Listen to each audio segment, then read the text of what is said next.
Hi, my name is Lindy Jung. I am a science fiction and fantasy writer pursuing traditional publishing, and today we are going to be line editing some of my old writing. So I've done exactly one video like this before, and it was more of like an overview, almost a soft dev edit of my failed young adult fantasy project, Project Tiger, which died on submission like around a year, more than a year ago. If you're looking for videos that are more line edity, then Chris MF has done a couple of really fantastic ones, so I highly recommend you check those out as well. And this video is very much inspired by her work on those videos. But the writing that I'm going to be working on today has a little bit of a backstory, so I'm going to get into that in just a second. With Project Tiger, I could actually see myself returning to that world and to that project and kind of rebuilding it from the ground up as an epic adult fantasy, and that's still something I very much want to do. But with today's project, which will be calling Project SWANS, I kind of feel a little bit differently about it. Project SWANS is a queer Swan-like retelling set in a grounded secondary world with touches of that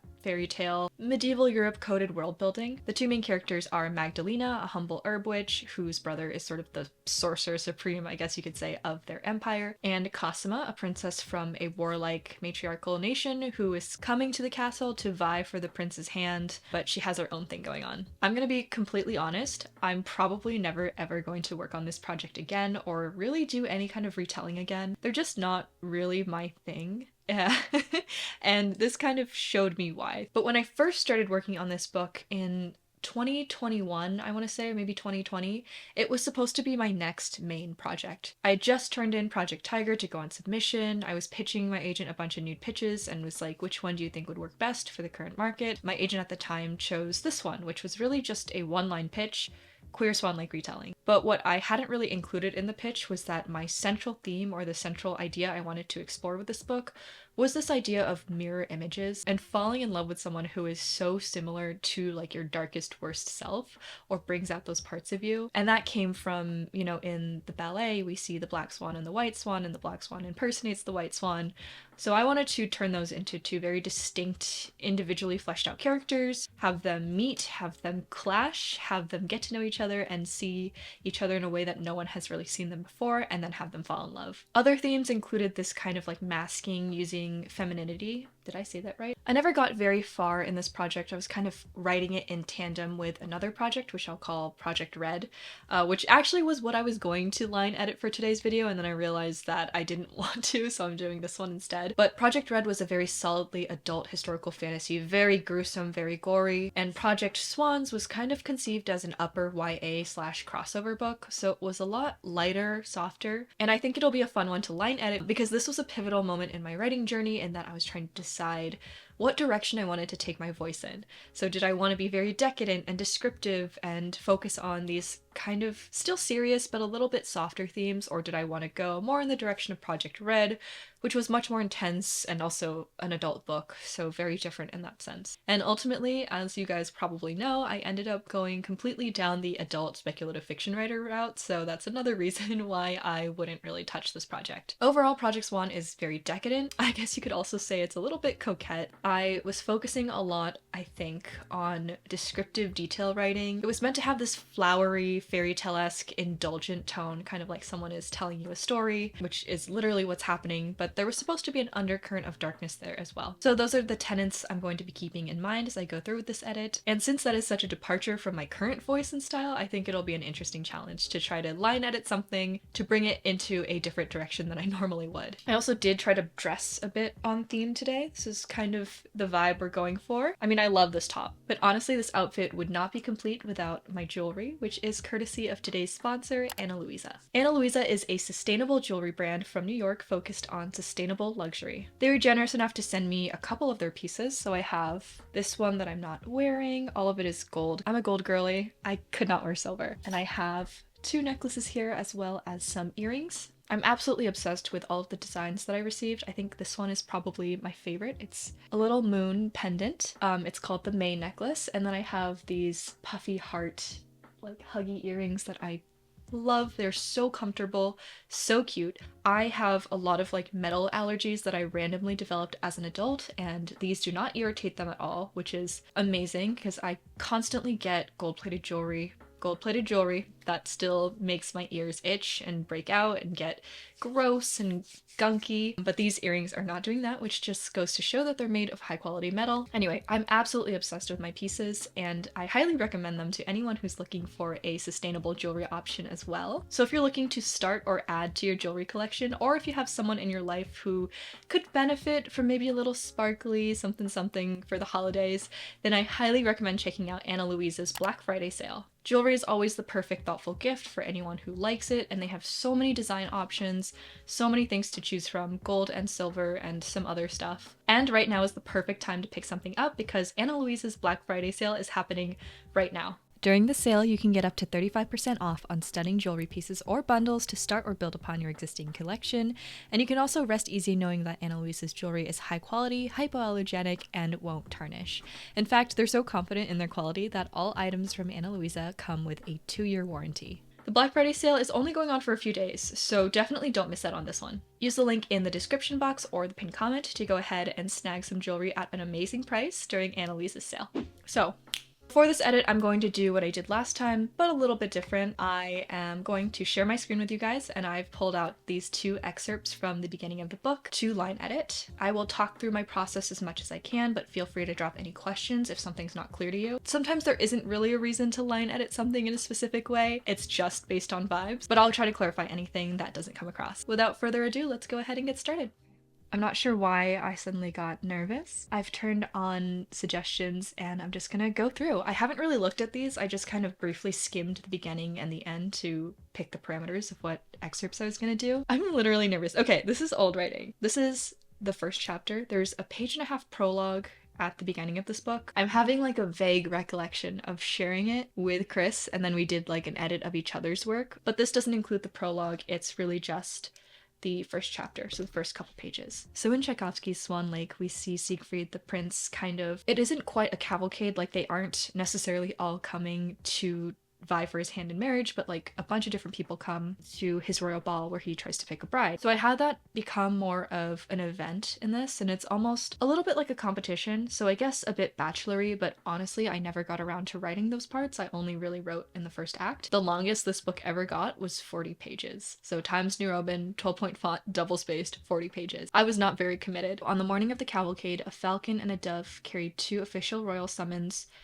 I would just say royal summons. 2 royal summons across the spring-kissed valley of Auvray and laid them to rest on a witch's windowsill. I think I like the flow of this. I like the rhythm, the melody of it. Chris talks a lot about the sonic quality of writing, and I very much agree because I can't see anything in my brain, so I have to hear, and that rhythm is very important to me, which might be pointless because I don't know if other people care about the rhythm of writing necessarily. For an opening line, I know it technically isn't the opening line because there's that prologue, but I do think it's a little bit distant, a little bit boring. Honestly, I can't think of anything else to start with. The witch, whose proper name was Magdalena, set the 2 cream envelopes out on her kitchen table and stared at them while her kettle put up a fuss behind her. One envelope was significantly thicker than the other, and its contents read, "You are officially invited to the 21st name day celebration of Crown Prince Tristan Iver of Aeolus as his honored guest." With it came a small silk rose, clearly meant to be pinned to the lapel of said honored guest for right of entry. A bronze bee clung to the center, indicating its wearer as a member of the serving staff. I feel like this detail is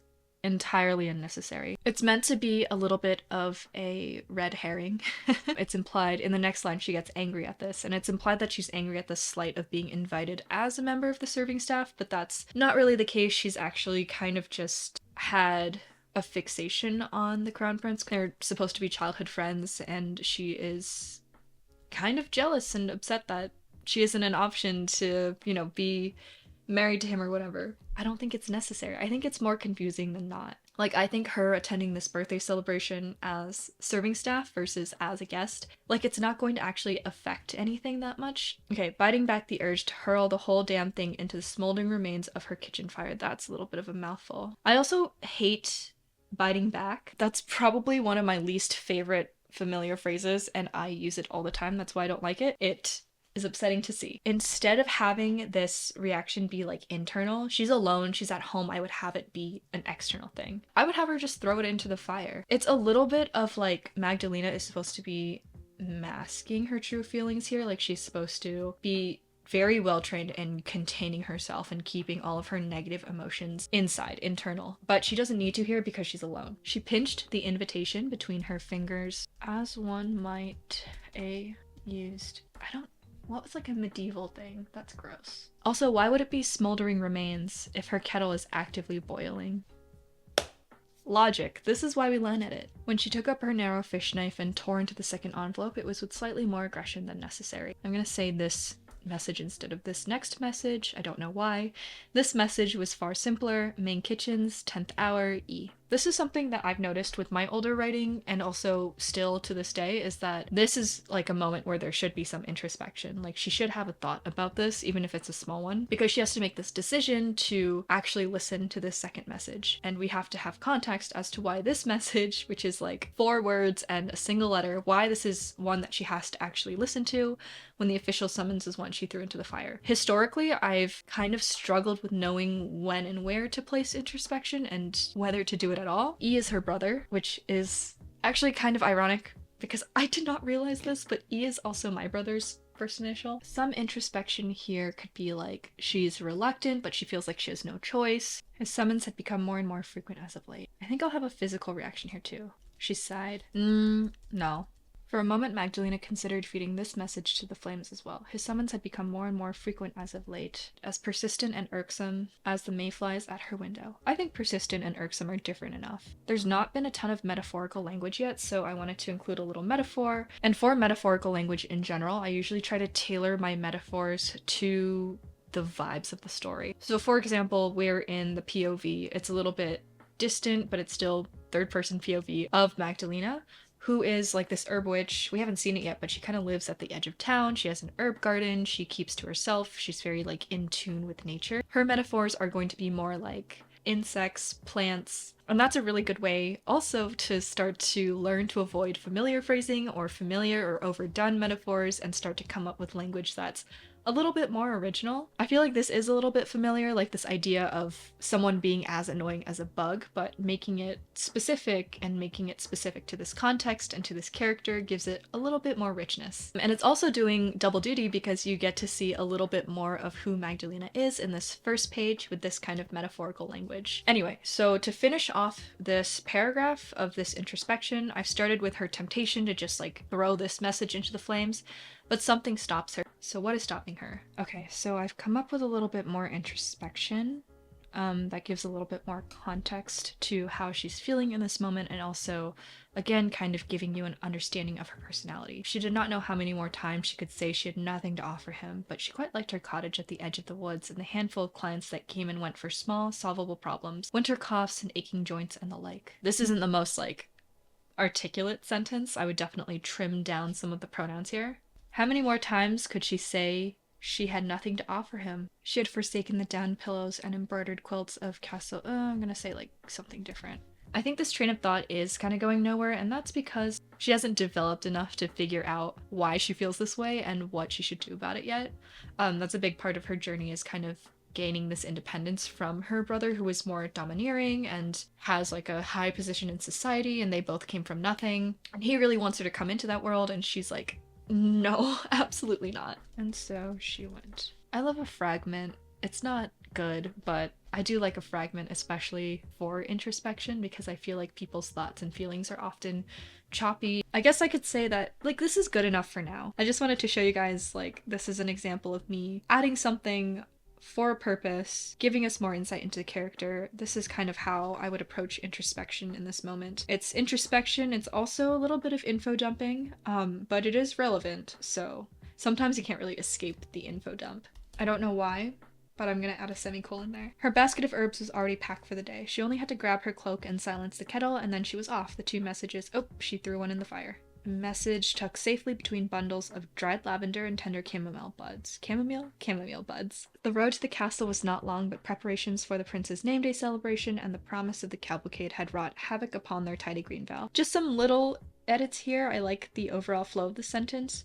Ever-looming threat felt a little bit too menacing, so I turned it into promise to convey this mixture of excitement and a little bit of dread. Havoc versus chaos. Havoc just sounds lighter and less dangerous. Magdalena gnawed the inside of her cheek as she hastened through the knotted crowds of merchants and knights, her curls hidden safely within the confines of her hood. Of course, she was still recognizable despite her best efforts, seeing as she was the only witch this side of the valley, and one of the very few with a foreign face besides.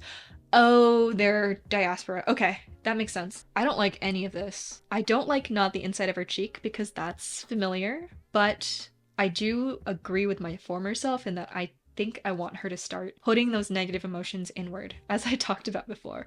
Like, now she's in public, now she's gonna like hide her curls, hide herself, try not to be recognized, contain her like discomfort in this situation. Hastened through, I would say like pushed or navigated. I would say navigated because that feels more, her character is one that has a surprising amount of like political savvy. So she's chosen this very humble lifestyle, but she grew up in the court, and so she actually knows a lot more about that life and those like political things than she lets on. The duo of herself, the Siegfried, his name is not Siegfried, it's Tristan. She is so much smarter at political stuff than Tristan. Tristan is not good at it. So they kind of need each other, which is cute. Book as a whole, although it has royalty because it has to, because it's a Swan Lake retelling, it's not pro-royalty. There were a couple of drafts, I don't know if this is one of them, but there were a couple of versions where the prince was just like a piece of shit. By the time I got to this most recent version, he was kind of just a spoiled brat who means well but is like really dysregulated and also doesn't know how to treat people well because he never learned. Anyway, gnaw the inside of her cheek. Anything like this, like gnaw the inside of your cheek or raise an eyebrow or like fingernails bite into your palm. If you use those things a lot to indicate some kind of like emotion in your character, then definitely try to look for alternatives, because this is something you will see again and again and again. Either describe the emotion in a novel way or describe that like physical sensation of the emotion within the confines of a girl. I'm just gonna say under. This one is just an instinctive thing. I'm gonna read it and see if it plays out the way it is in my head. Magdalena picked at a stray thread on her sleeve as she navigated the knotted crowd of merchants and acrobats, farmers and knights, her curls tucked safely under her hood. I wanted there to feel like there was more. Just merchants and knights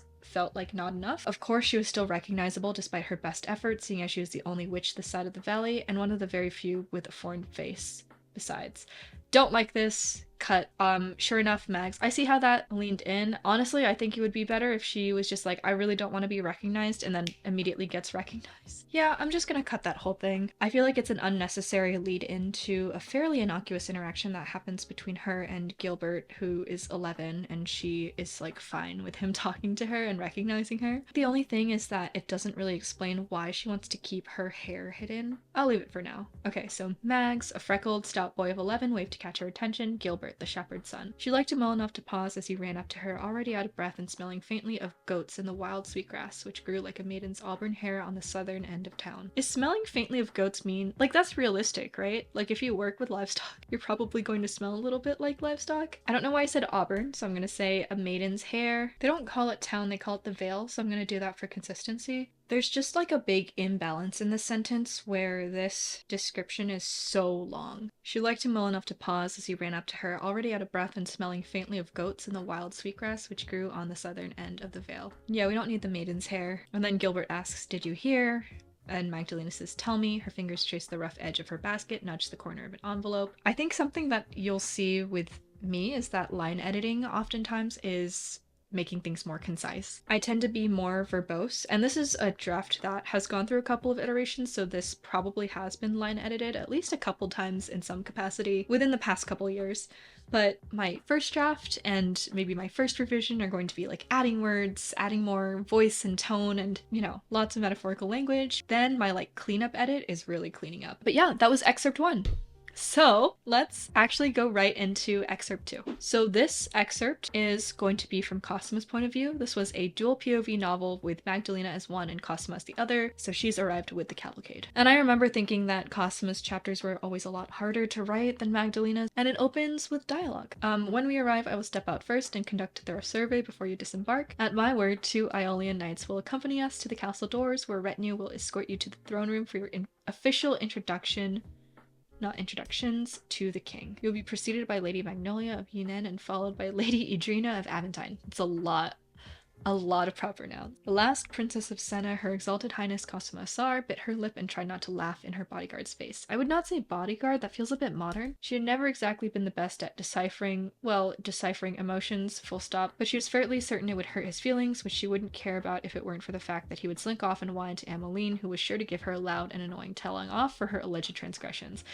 I hate this voice. What was I thinking? Triggered. This character's name is Victor. I used Victor as a name for literally the worst character I've ever written. I hate him so much in mods. I hate him, but like I really enjoyed writing him. He sucks so bad. Obviously, this cannot be Victor, but he will be Victor for now because I don't care. I don't know what this is. I'm sorry you had to see that. This is terrible.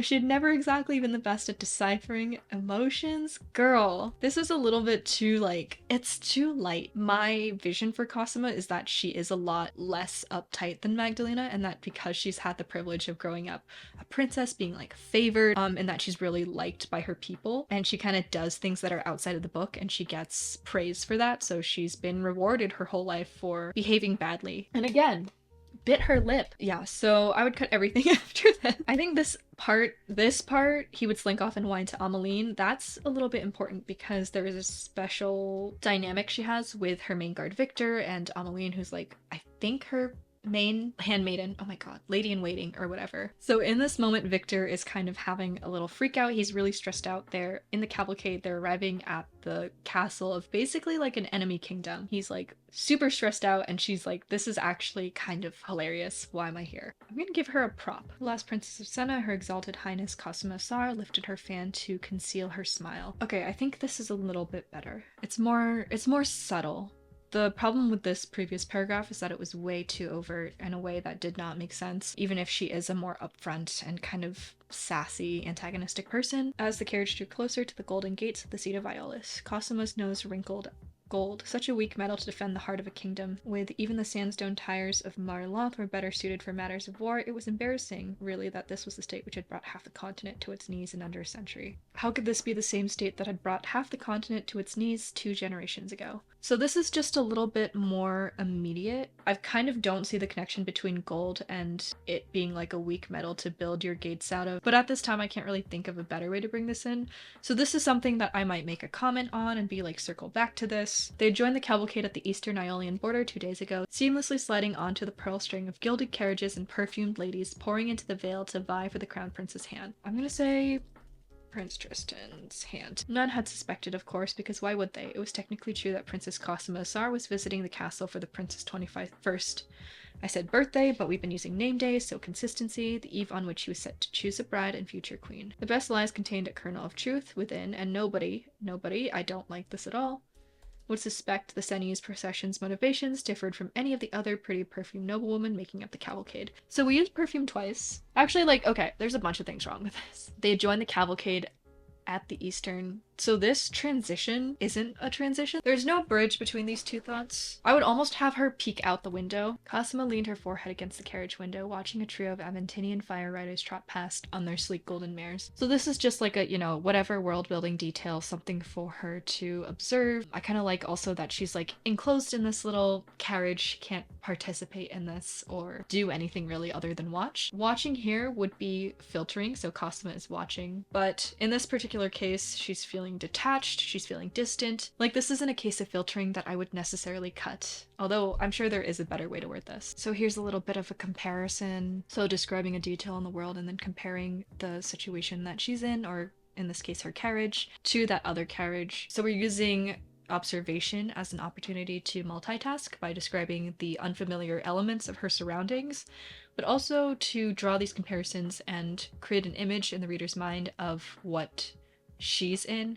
I always find it a little bit jarring to just straight up describe a setting with which the main character or the POV character specifically is familiar with, because usually you don't sit there and laundry list a description of, like, for example, my home office, because I'm here every day, so I've kind of stopped noticing things. So this is just another way for me to maintain deep POV while also giving you an idea of what's actually going on. So I said that the writers are chasing after Lady Adrena's pink muslin-draped carriage, which was large enough to fit all 7 of her ladies in waiting. Lysenne's 2-seated chariot, on the other hand, had a loose axle and barely enough space to draw a blade in. So again, this is an example of character-specific figurative language. They had joined the cavalcade at the eastern Iolian border 2 days ago, seamlessly sliding onto the pearl string of gilded carriages and perfumed ladies pouring into the vale to vie for Prince Tristan's hand. None had suspected a course. I would cut this because that is, again, a little bit unsubtle. I like the pearl string imagery because that really is kind of what's happening, is they're just like a long string of carriages and fancy people. The rest of this paragraph, what I just deleted, is a little bit repetitive. We already know all this information and she's not stating it in a way that is specific to her or gives us new insights into what's going on. We get the idea. She's here to vie for his hand also. But we also should be able to see a little bit that she is not just here to vie for his hand, she's actually doing something else. But I want that to come across more subtly. This other paragraph, it's very overt. It's almost a little bit over the top. And I am running into this because I was trying to distinguish Magdalena and Cosima's voice so much that Cosima's voice just became this like random other thing that didn't fit the world or the tone at all. It was so different. Also, because this is third person, there is a little bit more leeway. So yeah, I would just cut this. And I guess to kind of end out this scene,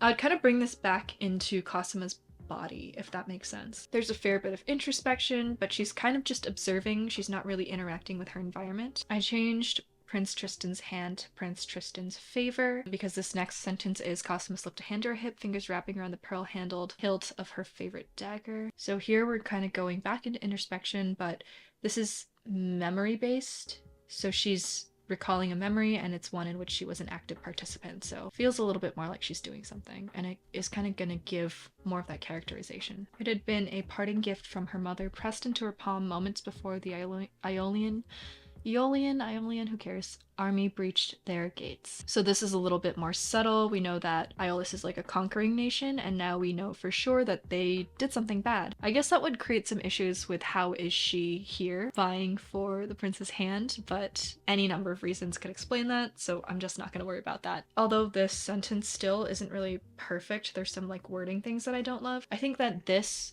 chunk here just accomplishes the same thing in much less words, much more elegantly and more subtly. Like, now you know that she is here for different reasons from everyone else. And I didn't have to state it overtly, like it was allowed to be subtle. So that is the last excerpt. Good, because this has taken like an hour. All right, let's bring it back. Okay, so that was the line edit. Again, it was just 2 excerpts, but I kind of hope it showed you guys what I do, what my process is, what kinds of things I'm looking out for, especially in like that post first draft stage. And this one was a little bit weird because I kind of had forgotten that it had gone through a few drafts, so it was slightly more polished. Obviously, it wasn't fully polished, but in terms of like grammar and spelling issues, it's pretty clean. It's definitely like not the style that I write with now. But yeah, I surprisingly did not hate that writing as much as I thought I would. I can see why I did try to make the project work for as long as I did, because the characters were like a lot of fun for me. But again, this isn't really a project that I'm interested in revisiting anytime soon for a number of reasons. So honestly, I would definitely pull up some more excerpts and do some more line editing if you guys would like. Let me know if that's something you're interested in seeing. Otherwise, I am interested in doing another video where I line edit for you guys, probably at the start of 2025, because I'm a little bit booked and busy right now. So if you are interested in participating in another line edit video, then let me know in the comments below. But yeah, that was pretty fun. It's always fun to revisit old work, even though it is kind of like embarrassing, especially that last excerpt. Oh my god. Thank you so much again for watching. Thank you so much to Anna Louisa for sponsoring. Again, let me know if you want to see more videos like this in the future. Bye!